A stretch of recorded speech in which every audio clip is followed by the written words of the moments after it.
subur, tinggallah keluarga semut yang rajin dan seekor belalang yang sangat pemalas.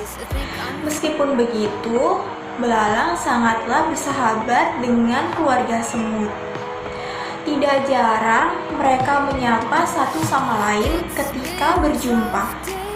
Di ladang itu, belalang dikenal sebagai sosok hewan yang malas sekali.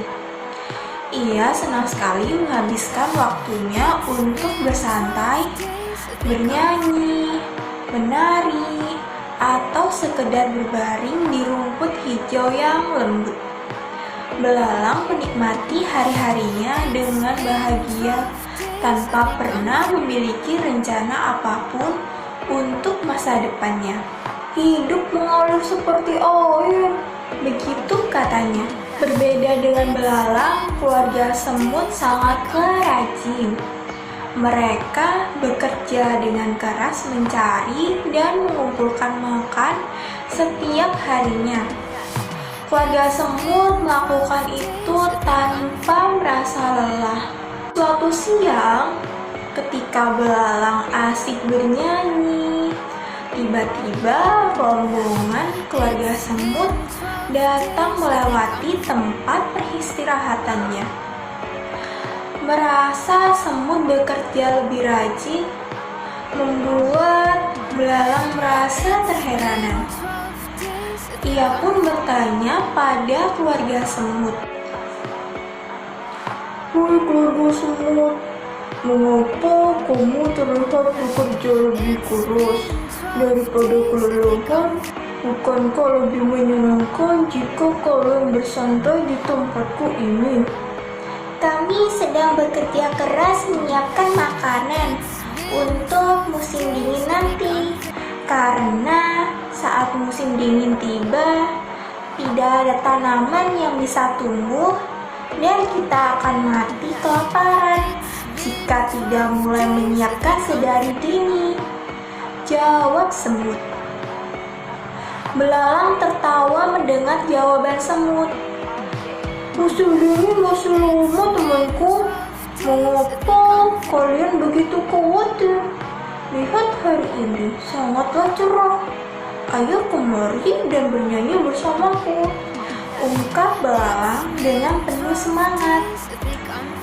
"Tidak, kami rasa kau juga sebaiknya ikut bekerja bersama kami. Musim dingin kali ini akan berjalan sangatlah panjang. Kamu sebaiknya mulai bekerja menyimpan makanan," balas semut sembari melanjutkan pekerjaannya. Belalang tidak memperdulikan perkataan keluarga semut. Ia pun kembali bermain musik dan bernyanyi. Sedangkan semut kembali bekerja menyimpan makanan. Pertemuan tersebut terjadi di musim semi dan belalang pun memutuskan untuk tidak mendengarkan semut. Belalang menghabiskan musim seminya untuk makan, tidur, dan bermain, hingga berat badannya pun bertambah. Ketika musim panas tiba, para semut tetap bekerja meskipun terik matahari amat menyengat. Namun, belalang belum mulai bekerja. Panasnya sinar matahari membuat semakin malas untuk bekerja. "Untuk apa aku menguras tenagaku di tengah teriknya matahari? Itu hanya akan membuatku capek dan lelah," ungkap belalang dalam hatinya. Musim semi berlalu digantikan oleh musim gugur, dan belalang masihlah bermalas-malasan. Hingga tanpa terasa tibalah musim dingin.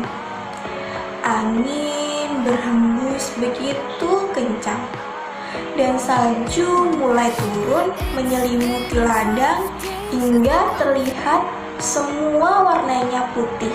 Semut sudah tahu bahwa musim dingin ini akan berlangsung sangat panjang. Itulah sebabnya mereka bekerja terus-menerus memindahkan pasir dan ranting, juga mengumpulkan makanan di sarangnya. Di sisi lain, belalang menemukan dirinya kelaparan. Belalang berusaha mencari makan di sarangnya, namun ia tidak menemukannya. Belalang pun memutuskan untuk mencari makan keluar. Sambil kelaparan, ia berjalan tertatih-tatih dan meminta sedikit makanan. Belalang kini sangat kurus dan lemah hingga ia tidak dapat melompat lebih jauh.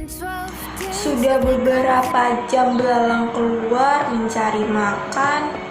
Tiba-tiba saja ia mengingat semut yang bekerja amat keras dari musim semi. Karena merasa tidak menemukan jalan keluar, belalang pun memutuskan untuk mendatangi keluarga semut. Belalang tiba di sarang semut dengan tubuh yang lemas. Terlihat dari luar, semut sedang menikmati makanannya di dalam sarang dengan hangat dan rapi. Seekor semut pun menyadari kehadiran belalang dan segera menghampiri. Bicaralah, ada apa belalang? Tanya semut pada belalang. Aku hampir mati kelaparan. Bolehnya aku meminta sebutir gandum, sedikit selai, atau apapun? Tolonglah aku, sangat kelaparan.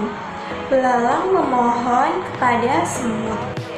Apa yang kamu lakukan dari musim semi ketika kami sibuk bekerja mengumpulkan makanan? Semut bertanya balik kepada belalang. Belalang pun menyadari apa yang ia lakukan selama ini. Hari-harinya ia habiskan tanpa melakukan hal-hal yang berguna. Ia hanya bernyanyi, makan, tidur, dan bermain. Ini ia menyesal atas tindakannya selama ini. Semut yang awalnya berniat tidak memperdulikan belalang karena ia tahu apa yang belalang lakukan selama ini. Namun, semut merasa kasihan dan akhirnya membagikan sedikit makanan mereka kepada belalang yang kelaparan. Belalang pun terlihat sangat terharu dan berterima kasih atas kebaikan hati semut. Belalang, lain kali kamu harus ikut bekerja bersama kami sebelum musim dingin tiba. Semut menasihati belalang dengan tegas. Semut, aku berjanji mulai saat ini aku tidak akan bermalas-malasan lagi. Ungkap belalang dengan penuh penyesalan. Semenjak saat itu, belalang mendapatkan pelajaran yang amat sangat berharga. Mulai dari musim semi berikutnya, ia pun bersemangat membantu keluarga semut bekerja dan mengumpulkan makanan. Di dalam dongeng ini terdapat sebuah pesan moral yang terkandung di dalamnya, yaitu 1. Jangan menganggap remeh suatu masalah dan jangan hanya bermalas-malasan. 2. Tidak menunda-nunda pekerjaan apa yang bisa dilakukan hari ini. 3. Untuk menghadapi sesuatu yang besar harus dipersiapkan secara matang.